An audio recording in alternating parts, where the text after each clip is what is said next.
Kakapasok lang na balita, dumami pa ang mga bansang kumakalas sa International Criminal Court o ICC matapos ipahayag ng bansang Chad ang pag-alis nito sa tribunal dahil umano sa hindi pantay at limitadong pagpapatupad ng mga pulisiya nito.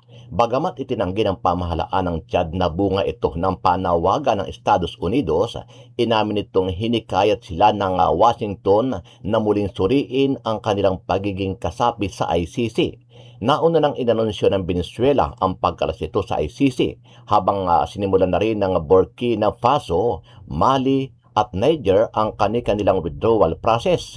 Sa kabila ng sunod-sunod na pag-alis ng mga kasaping bansa, sinabi ng ICC na nananatili itong nakatuon sa pag-uusig sa mga pinakamatitinding krimen sa buong mundo. Naharap ngayon ang tribunal sa lumalaking hamon habang dumarami ang mga bansang kumakalas at nananatiling hindi kinikilala ng ilang malalaking bansa ang jurisdiksyon nito.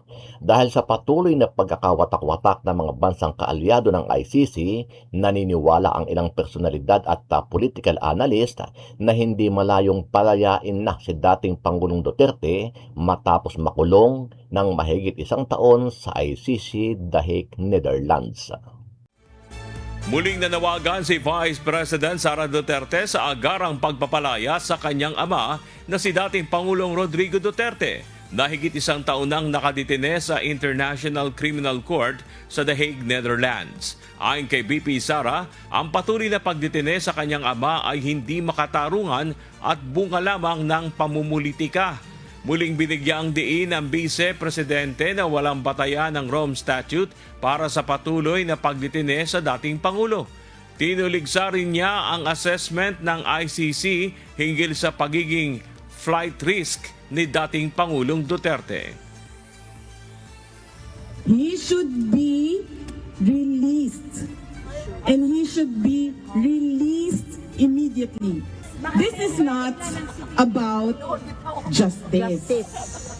This is about politics in the Philippines. They are holding an 81-year-old who cannot make his own bed, who cannot even clean his own room, who has bed sores, who has so many My God. aches and pains because of old age. You saw President Duterte being pushed, pulled outside of the room, pushed into a plane. Is that a person who is a flight risk? He cannot even walk 3 steps and fall to the ground.